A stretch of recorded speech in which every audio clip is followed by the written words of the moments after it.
Yavua. Ijao.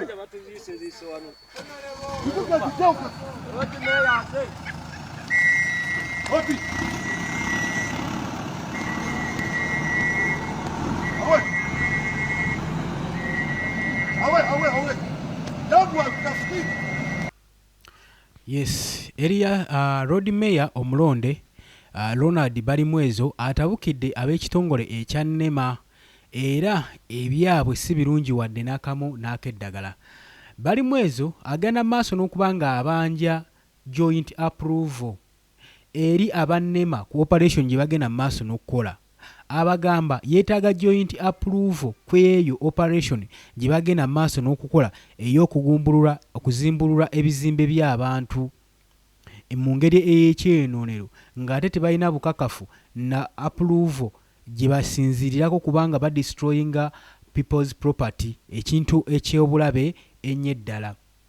Kampala road mayor engineer Ronald Balimwezo agenda maaso n'okubeera nga ateekerateekera ekibuga Kampala era nga ng'omu kubakulira Capital City Authority, Kampala Capital City Authority KCCA, avuddeyo n'awandiika mu buwandiike n'awandiikira National Environment Management Authority aba NEMA ng'abagamba nti omwezi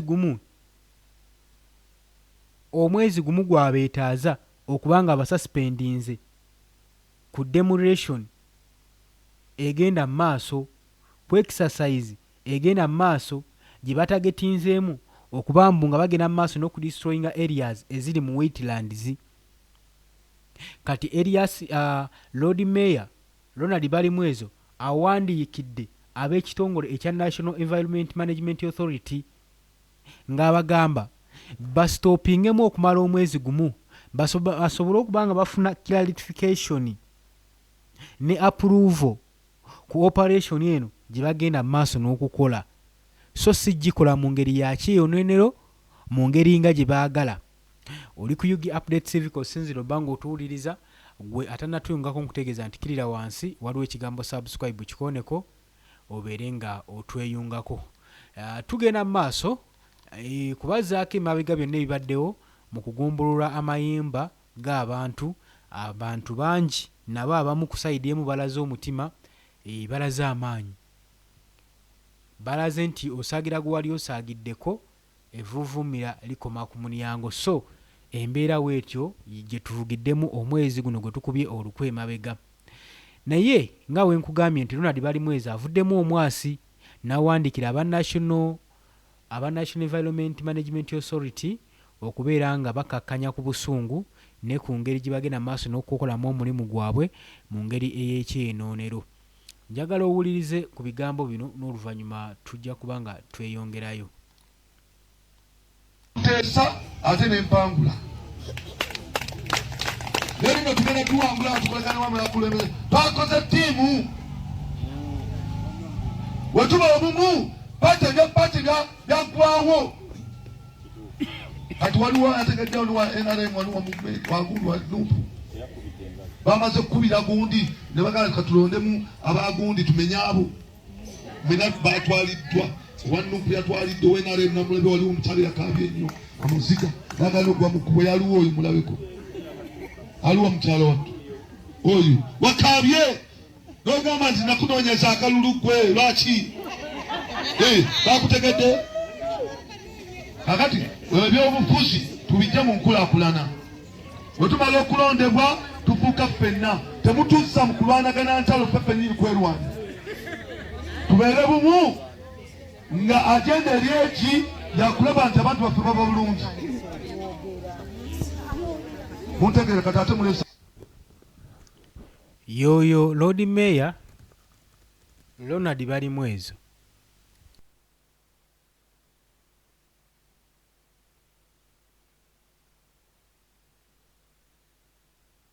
Balimwezo atutte obuvunaanyizibwa ogenda maaso n'okusomesa abalonzi be bannansi ng'abagamba nti bino tebikyali ku bya kibiina, tebikyali kwani ali mu buyinza, era n'agamba alaga ekizampo nti mwagenda maaso n'okubalaajanira nga mwabalonda, tetuganye mwabalonda ki kye baabayambyemu. so bwe tuba nga tuli mu nkulaakulana ebyebibiina mubizze ku bbali mutunuulire ekintu ekiyinza obbayamba mmwe abamu nga we muli kubanga gavumenti era ekozesa mmwe okuba nga mugiteeka mu buyinza ate era ekozesa mmwe okubeera nga yeekuumira mu buyinza so mmwe muli just west gavumenti zeegenda mu maaso n'okweyambisa okulaba nga yeekuumira mu nkola yonna gy'ebeeyagala okwetwaliramu ebibadde ebigambo by'abalimu ezo ku bigambo byayogedde ennyo ebiyitirivu era agasseeko na bino wammanga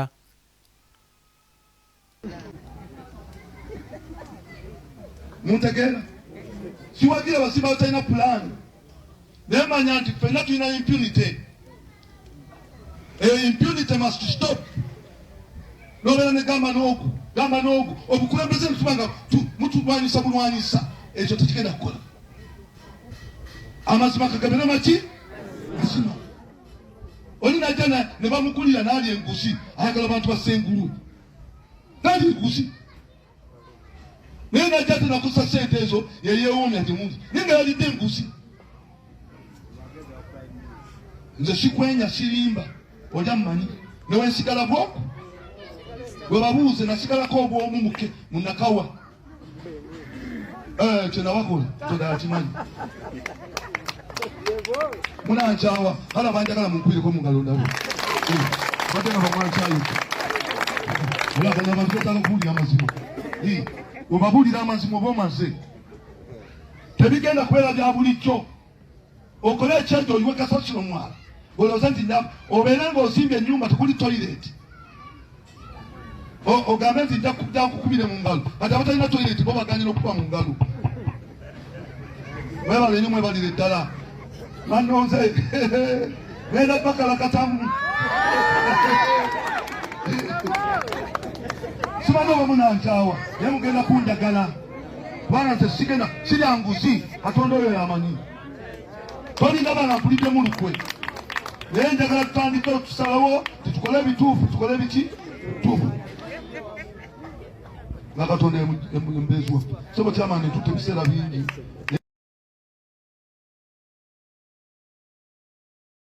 Ronald Balimwezo agenze maaso n'okubeera nga agenda maaso n'okubajjukiza era n'abalabula n'abagamba akageri gye kiri nti nno baamulonda era beetegekera okuba nga abakalakata agenda bakalakata ebbanga erigenda okubeera nga liwererako ddala era tagenda kubeera nga yeesittalamu yadde okuttira n'omuntu n'omu ku liiso ate n'abasuubiza okuba nga ye musajja atuukiridde atalya nguzi agenda kulwanyisa kye bayita impunity mu kibuga Kampala akatage bukatazzigwe mukwano gwange ali eyampuliriza wabula njagala okujjukiza nti oli ku Yogi Update TV kosinza obanga otuwuliriza mukulike eyo obwakedde mwakeesezza kansubire nti buli muntu byamutambulidde bulungi nnyo abagenda maaso n'okuba nga bakazana ku mirimu gyammwe abagenda okukola nammwe mbatumiddeko nnyo mukolera ddala ekintu ekyamaanyi ennyo okwekuumira ku mayengo gano aga Yogi Update TV. Ronald Balimwezo ye mukulembeze Lord Mayor omulonde bannakampala gwe baalonda era nga yajjira ku kibiina ekya National Unity Platform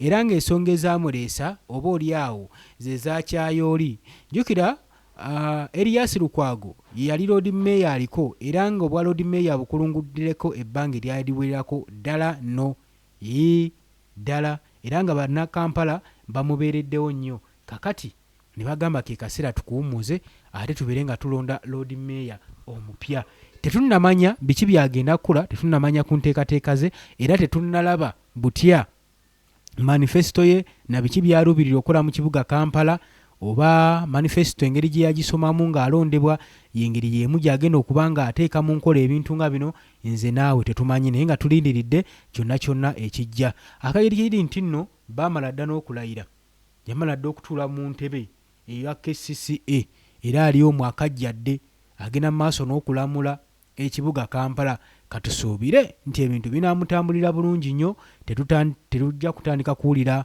ya ngeri yakwogeza kirimi. Oli ku Yogi Update TV nyongera okujjukiza kakati we yabadde ayogererako mu Stehoro Balimwezo yagambye nti nno yasabye wabeerewo obwenkanya bakkirize KCCA kanso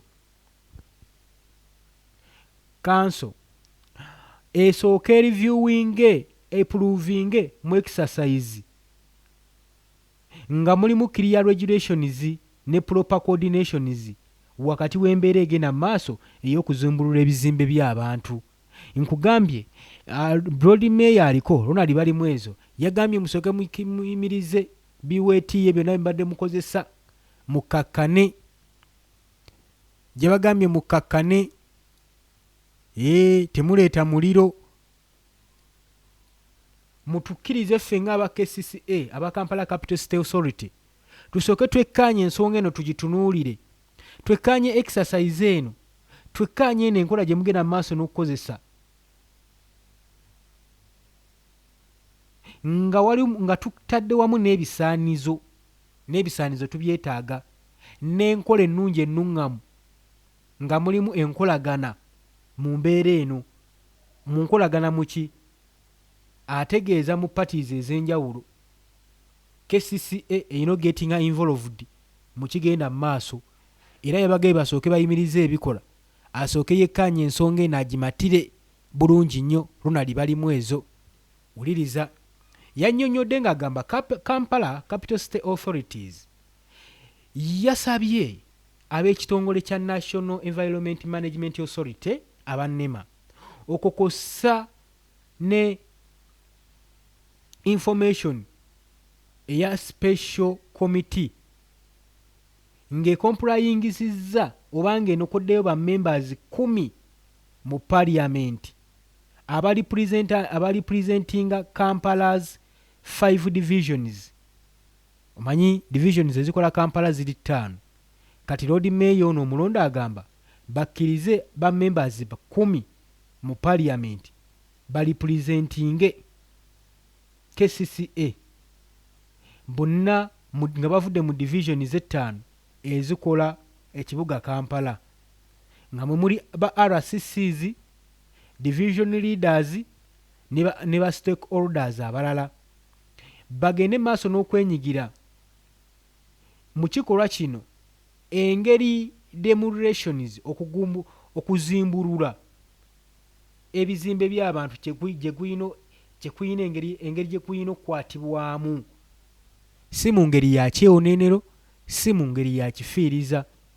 Ronald Balimwezo era ayongera maaso n'okuluma ng'atadde akazito ku bannema ng'agamba bwe tuba nga tubeesingira ku request okuva mu National Environment Management Authority, tukkaanyizza wabeerewo temporary suspend operation, nti wabeerewo operation eno esuspendingibwe, egobebwe mu kaseera akatonotono, okukosa ne planned return ze babadde nazo okudda kwabwe kubadde bateeseteese nga beba nga bakomawo naddala wano e Kawaala ku feezi endala ey'okuzimbulula n'activities endala ezigenda mu maaso ezikolebwa ezaffectinga areas eziri mu Kampala zigende mu maaso n'okubeera nga zikola ki, nga zikkakkanyizibwa mu kaseera.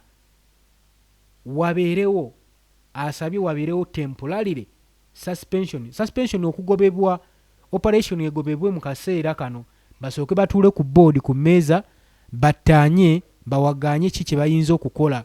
Inginiya Ronald Balimwezo yagenda mu maaso n'okubeera ng'atuliiramu bino abyogedde ng'ali ku City Hall. Ensonga zino agamba nga ye inginiya omutendeke amanyi bulungi nnyo ekyokukola, era zino request zawandiikidde ab'ekitongole kya National Environment Management Authority abasuubira okuba nga bagenda kuba nga bamuddamu era nga batuula wamu okusala amagezi bannayuganda babeere nga bakulaakulanyizibwa, so si okubeera nga bakkirizibwa wansi bavuwazibwa bwavuwazibwa. Enono development oba enteekateeka ez'oluvannyuma lwa National Environment Management Authority okubanga gye buvuddeko egenze mu maaso ku large scale n'ezimbululwa ebizimbe by'abantu amaka mu Lubigi, mu wetlands, bo ze bayita wetlands, omwo mu Kawaala, Lubaga division,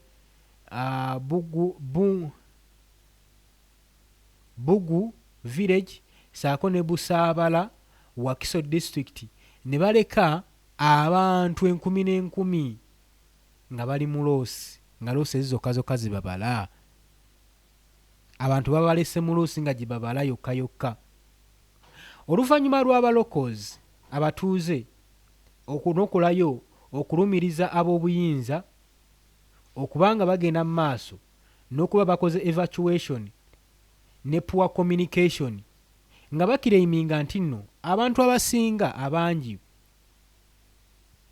tebayinfoomingibwa nga tebannabeera nga bagenda mu maaso n'okubeera nga badestroyinga properties zaabwe, nga tebannakubeera nga bazumbulula amaka gaabwe, tebaweebwa information, tebategeezebwa, balabira bulabizaawo. Abatuuze bagamba balabira bulabizaawo nga bagenze mu maaso n'okubatiisatiisa nga bataddewo legal actions ezitali mu mateeka kubanga bo tebamanyaako kigenda mu maaso. Bangi ebizimbe byabwe byazumbululwa nga mulimu properties zaabwe, mulimu ebintu byabwe, naye ekyo gavumenti teyakifaako, abannema tebakifaako, bagenda mu maaso n'ekikola kye baali baagala okukola. Ate nga abatuuze bagamba bo tebategeezebwako yadde n'omulundi n'ogumu n'ogw'eddagala. Jjukira bano abantu bagenda mu maaso n'okuzimbulula abamu bamazeeko emyaka 32. Abamu kyenkana bukyanga gavumenti eno ejja ebizimbe ebimu byasangibwawo. So waliwo enteeseganya egamba nti gavumenti newankubadde abantu bano yesi bali mu ntobazi, naye gavumenti abantu be yasangawo nga ejja mu buyinza oba abazimbyewo nga yakajja mu buyinza ng'ebatunuulidde balaba era n'etabawa penalties n'ebosolaizing okubanga bazimba mu wetlands zino, egende mu maaso n'obalekawo oba ebakompensating mu kubajjawo nga tennabajjawo, kubanga bwali buvunaanyizibwa bwa gavumenti okukwata ku nsonga eno ng'ekiwundu tekinnasamba ddagala. Kati okuwa abatono omwaganya oba abasinga ebalabira ku bana abaali bamaze okusendawo balaba nti nno kyali kikola ki, kyali kisoboka. So obunafu si bwa bannansi wabula obunafu buli eri abo ab'obuyinza mu gavumenti, kubanga abamu be bagenda maaso n'okusendawo amaka gaabwe gamazeewo emyaka n'emyaka gasinga n'ekitongole kino ekya National Environment Management Authority obukulu. So kati omuntu ng'oyo tolina ng'ekijomva eri n'omugamba sebo nti kati oli mu ntobazi tubadde tugenda kumenya. Omuntu oyo aba yeetaaga okunnyonnyola ensonga ennungi era n'aweebwa ne full explanation lwaki ogenda mu maaso n'omuzimbulula, lwaki yosazeewo kalinga ekyo ekikolwa. Naye mu byo tekikoma kumunnyonnyola bunnyonnyozi nedda kuba bamazeewo ebbanga era ng'awangaliddewo. Kitegeeza ki? Oba olina osooka omukompasetinga n'anoonya wadda awo n'osooka okukola gwe byoyagala okukola. Obanga ekifo ekyo kirinamu enteekateeka si kibi. Ebifo bingi bye tulabye mbatuuze nga babizimbyemu, gavumenti n'epima oluguudo nga lulina okuyita, n'egenda mu maaso n'okuzimbulula abantu abo, n'ebajjawo n'ebakompasetinga ne bavaawo. Kati tetumanyi oba gavumenti yaffe yayavuwadde bwavuwazi, tekyalina na ssente zikompasetinga bannansi newankubadde bali mu ntobazi. Naye twagala okutegeeza gavumenti oba aba National Environment Management Authority nti abantu abo baagulawo buguzi era babadde basasula obusuulu. So mu kusasula obusuulu babadde bagula ebizimbisibwa okugeza nga seminti, amabaati, ebintu ng'ebyo ebikusasula omusolo. Kitegeeza nti gavumenti badde bagiwa omusolo ebyo badde eganyulwamu. Kati mu kyo abantu osobola kuva eri n'obazimbulula n'obagoba nga tobadde na transport abajja w'obagobye. Kitegeeza gavumenti yeri mu bukyamu erina okugenda mu maaso n'okukompasetinga abantu bano kubanga beeyagalira mu musolo gwali gusasulwa abantu bano ne beeyagala bulungi nnyo nga bali ku ssente z'omubi w'omusolo. Kati ziweddewo batandise ate okwagala okulaba nga kibabawa ekitabamala. So abantu bano basigala babanja ku ssente ze bataddemu kusasula busuulu, omusolo, equipment ze bakozesa okuzimba mu wetlands ezo ze muyita wetlands. Otegedde ekintu ng'ekyo. Naye n'ensonga endala obanga otunuulidde divisions ze bajja bagenda maaso n'okuzimbulwa ziri mu Kampala. Kampala ekolebwa divisions 5. W'otunulira divisions zonna ezikolebwa Kampala zonna ziri mu ntobazi. Okutwaliwoza awamu Kampala yonna yali ntobazi. Kati waliwo ebigambibwa emabega nti gavumenti erina olukwe lw'okuyita mu nnema, mbu nnema eri mu kulwanirira byayo, eri mu kulwanirira environment, nga gavumenti erina byeyagala okuteekawo. Nabagambye ekyobugagga ekisinga wano mu Kampala ly'ettaka. Kati gavumenti yasigala y'abantu balondemu, obusosoze mu mawanga bwajja ennaku zino. Abantu abo banoonyezza ew'okusendebwa, bannayuganda nga tebatunda. Bannayuganda okuba nga tebatunda, kino abantu kibamazeeko obwekyukiro, kibamazeeko pulaani, ne bayiiya amagezi buti bayinza okugobamu abantu bano, bannansi bano, ba indigenous people, okubagoba mu bifo byabwe. Bagenda ku Easter mu lukwekeke olw'ebitongole nga bino, simanyi ebya NEMA, ebya Yinula, ebyaki, bagende mu maaso n'okuba nga babba amataka g'abantu, bateekewo bye baagala. Waliwo factory ezigenda mu maaso n'okuzimbibwa mu ntobazzi nga tezikubikako wadde mukono. Baani ababawa obuyinza? Era aba NEMA. Kitegeeza nti waliwo ekkobaano ery'okubba ettaka ly'abannansi. Oli ku UG Update TV kw'osinzira obba ng'otuwuliriza. Tukyagenda mu maaso, wuliriza. Uganda Law Society ku nsonga eno nayo yavuddeyo. Yagenze maaso n'okukyalira ebitundu ebimu ebyagenze maaso n'okukolebwako ebikolwa eby'ettabbu eby'okuzimbulula amaka g'abantu. Jjukira gavumenti gye buvuddeko nga kalulu kaakaggwa, yakasooka okuteeka bannayuganda mu biwundu. Yagoba abatembeeyi, abasuubuzi, ababooda, abatakisi mu kibuga n'ebagoba. Saako ne bana abalina obuzimbezimbe bu kioski mu kibuga Kampala n'ebumenyawo n'ebasenda ne bagabadde mu kyalo. Mu kubasenda tekomyoko ebalumbye ne gye basuula nabe basenze bagobyeyo. Kati otunuulira ekintu ekigenda mu maaso mu butuufu nga impunity of the highest order, nga Uganda engeri gyeyisaamu bannansi baayo si yesaanidde. Kakati Uganda Law Society ekitongole kino kikulibwa Isaac Ssemakadde era yakalondebwa mwaka sigwa wala nnyo 2024-2025 awo okubeera nga ye chairman w'ekitongole kino ekirwanirira eddembe eky'abannamateeka ba advocates. Kati kyavuddeyo nakyo ne kibeera concerned ne kikyalirako ebitundu ebyamenyebwa, omwali Busaabala eyamenyebwa wiiki eri ewedde, neteekawo indication nti bapreparinga oba beteekateeka okuteekawo legal challenge, okuteekawo amateeka agagenda mu maaso n'okubeera nga garegardinga ku kikolwa ekigenda mu maaso ekya demolitions, ekyokuzimbulula, nga bagamba kino ekikolwa tekirina kgenda mu maaso nga tekirina kibayita court order. Court order ye order oba obuyinza obuva mu kooti, ensawo ya kooti ebawadde obuyinza obwaganya ogenda mu maaso n'ekikolwa ekyo. Kati Uganda Law Society evuddeyo n'ensonga eyo, era Ronald Balimwezo agenda mu maaso n'okubeera nga afulankingibwa okuva mu kibiina ekya National Unity Platform nga ye KCCA kansala. Bakansalaze bayinsistinga nti ekitongole kino ekya National Environment Management Authority kirina okuriskinga operation zaakyo wabweru wa proper illegal and administrative guidance. Singa kigenda maaso n'okuzimbulula ebizimbe by'abantu nga tekifunye full coordinations ne Kampala Authority. Indi singa bannema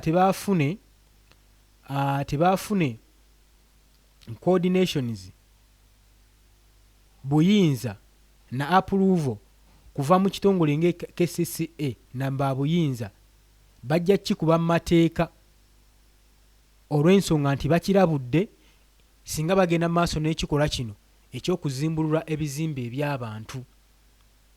Era beyagasseeko ng'agamba, wuliriza, KCCA Kampala Capital City Authority saako ne council structure yonna balina gettinga involved nga bateekawo guidelines okuguidinga wetlands management decision, nti enkola yonna enaalondebwa, decision yonna enaakolebwa okumanaginga wetlands oba swamp areas zino, okukosa n'obusobozi obw'okuba nga basendamu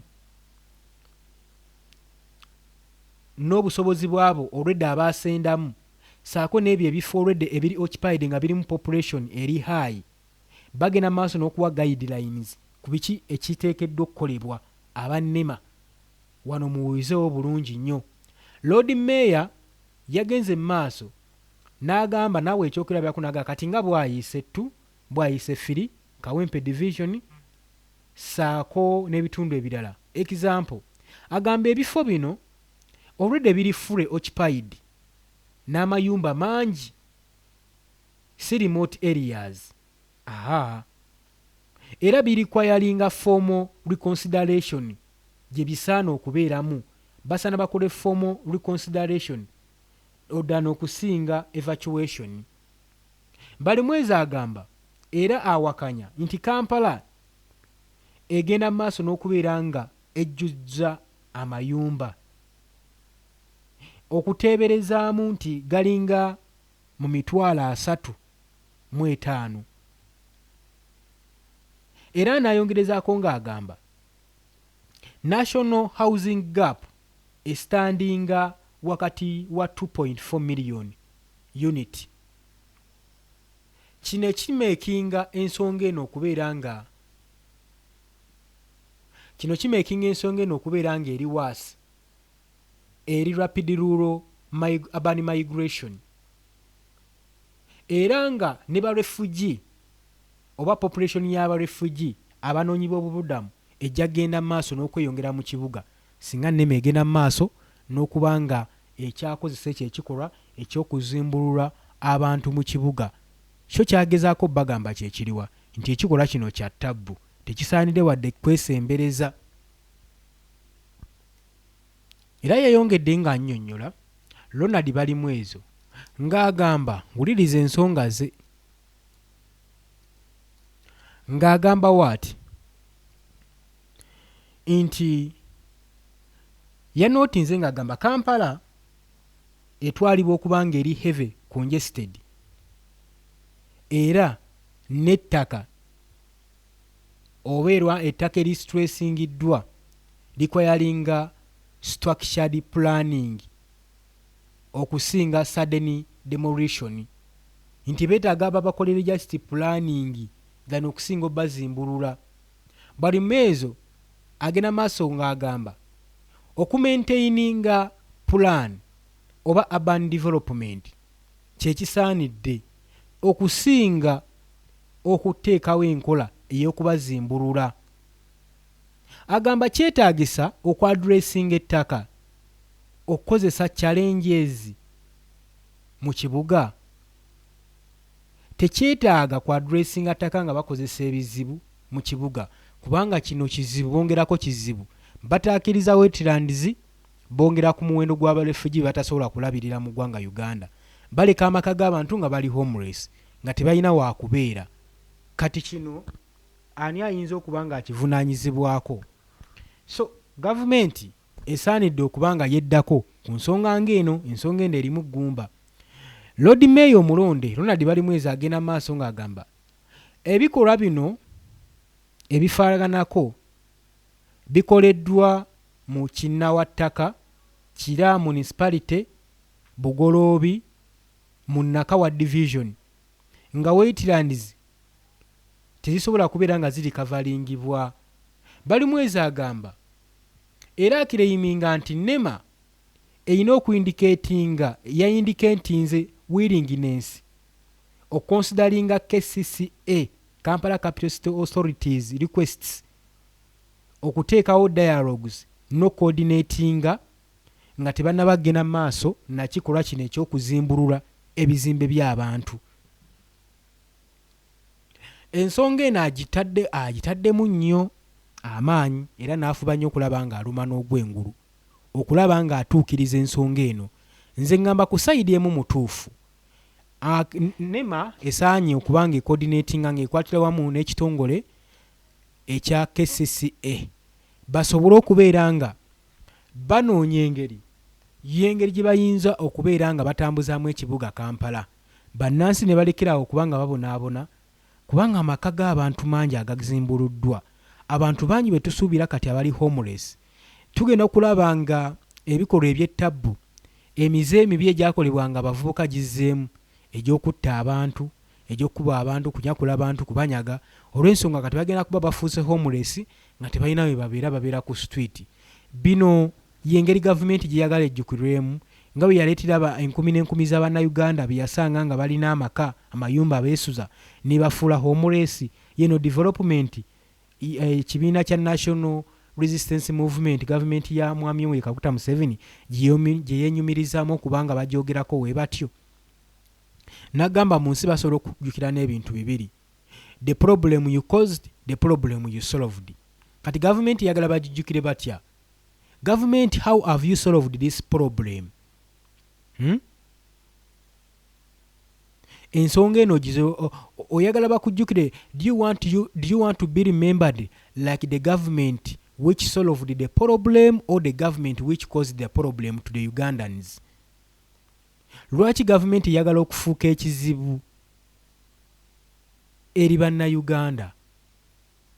So nze ngamba ebikolwa nga bino byetaaga okubeera nga byeddibwako. Government esobole okubeera nga ekonsidalinga bannansi baayo n'okusinga abagwira beyagala okusenza mu wetlands zino. Sisa waaki egenda maaso n'okuyigganya bannansi ng'ate oluvannyuma egenda kumala eweeyo abagwira bateekeko bifactory, bateekeko ebiki nga kitwalibwa nti munnansi yali tali considered. Abasajja bano bajooga. Nze nawulirako statement omu ku investor yali muyindi gye yakola. Tujjukira mwaka gwali gwa 2024 awo 2021 ng'agenda maaso n'okubeera mu biseera bya covid ng'ayogera ssebo olw'okubanga investor yainvestinga mu byennyanja, mu byamaguzi ebiva mu nnyanja waffe wano eya Lake Victoria, ng'agamba ffe bannayuganda ssebo by indigenous people tetulina kulya byennyanja era gavumenti eteeko amateeka agakugira bannayuganda okulya ebyennyanja ebiva mu Lake Nalubaale. Lwa nsonga mbu bino ebyennyanja bikolebwako export, mbera gavumenti nefuna ssente nnyingi. Gavumenti egifunamu ssente nnyingi mu export. Mbu talaba nsonga waki biriibwa, waki gavumenti yandibadde ekkiriza abantu okubbiwa birye? Owulira statement ng'eyo. Export bikolebwako export era bizingiza ssente nnyingi tetuganye. Naye munnansi yali yeeyagaliddeko mu ssente zino tetumanya nawe ziyita. Kati munnansi omugaana otya okulya ekyennyanja ekiva mu resources ze olw'okuba nti gwe omugwira ozze ku investing oyagala kwenogera nsimbi. Bamusiga nsimbi abamu bajooga. Tebakuma kujooga ffe bannayuganda, bajoogesa ne zi gavumenti zaffe olw'okuba bano abatumbaavu bamanyiira okubeera nga bafiidinga ku mawanga amalala beeyisanga baparasite. Kati abasajja tebakoowa kubamanyiira, bava n'eri mu ggwanga lyabwe ne bajja ne batumanyirira mu nsi yaffe. Kani imagine omuntu waggana okulya ekyennyanja ekiva mu mazzi go era n'ateekawo ayagala ne gavumenti eteekewo amateeka gwe munnansi oleme kuddamu kulya byennyanja olw'okuba ye musiga nsimbi ayagala okunoga ssente era bye-exporting bitwala mu mawanga amalala. Can you imagine? So tugenda maaso n'okuzuukusa gavumenti yaffe. Gavumenti omusolo bannayuganda gwe basasula gumala okukulaakulanya eggwanga lino. Gwe teekawo butex restrictions, ogende maaso n'okuteekawo amateeka amakakali eri abo bagenda maaso n'okulya enguzi mu ggwanga lyattu Uganda. Ebikolwa nga bino singa binaggwamu ojja kulaba nga ssente zirumala bulungi nnyo nga temwetaaga nagenda mu World Bank kubawola. Naye gavumenti yaffe yeewoze eteekedde bannansi amabanja. Basigazaako myaka bwaka babere nga bava mu nsi, naye ensi baagala ogitulekera ng'ejjuddemu amabanja. Ensonga ezo mmwe temuzitunuulirako. Nze neebuuza n'abakulembeze obutavaayo kwogera ku nsonga eno ne batagitunuulira nga nsonga ya muwendo nnyo. So nga ensonga eno ya muwendo tesaanidde kubanga ebuusibwa maaso. Bano abagenda maaso n'okuwabya ensi tebakyalina kye bajeeguyaako. Gwe munnansi okyasigazaayo emyaka mingi ng'owera ennemba n'eno ensi gye balesseewabye, wabula ate bo basigazaayo myezi myaka bwaka. So totunuulira impunity eno ng'egenda maaso n'ogenda togenda sirika. Tandikirawo okwadvocatinga ku kikolwa ng'ekyo. Olwanirire eggwanga lyo. Nabagamba dda mwenyigire embikolwa ebijuna eggwanga lyammwe.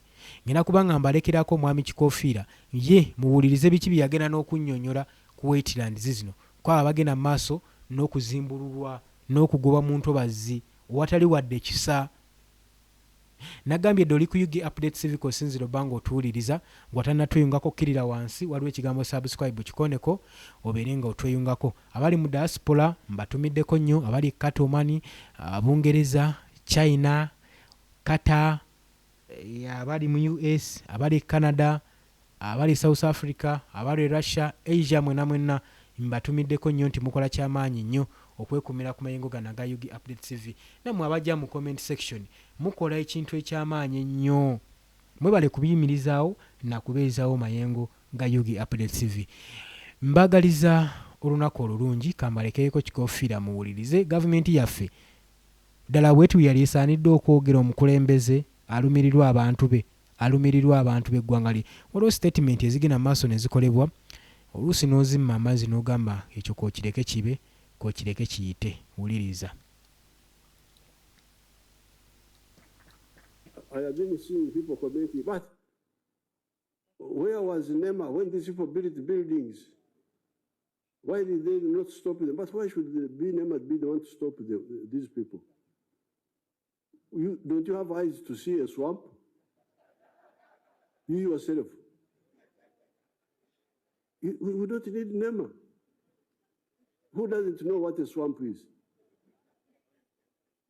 Ekshara, if you don't know it, I can tell you in Runyankore. Tuwali na maso. Obatolina vunanyizibwa. Wajotya mu lutobazi. How did you come in the wetland? And yet you knew it was, because there are signs everywhere of what a wetland is. So I think my appeal to the people in the wetlands, please, I don't want the Baserikale to be Bakambwe. They should give time, say, please go, and the people go by themselves. And I've seen that some people are willing to go from Nabweru.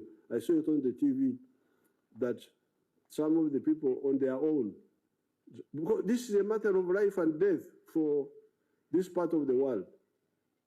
Rain, water for irrigation,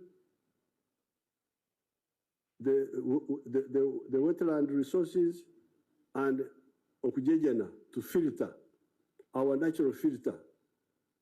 If you come to my farms in Chisos, you will see the very blue water in River Chibimba, River Katonga, very blue water, water which is very blue, because it is not terrinatosi, it has no soil in it, because we don't interfere with the wetlands, we protect them. The NEMA should work through the local governments. Just tell the Muruka chief, if you find anybody in the swamp, we shall go for you. For the Muruka chief and the Gombora chief. Because they are the ones who live there. Why don't they stop these people? Only people I had offered to help were some few people in Busoga, a few also in Ukedi, and in Kigezi, because those ones, but few, not many, because those ones had been misled by the colonial government to go in the swamps. And even the independence government of independence misled our people to go into the Kibimba swamp. I had somebody called, is an MP, called Senyonyi. Enyonyi.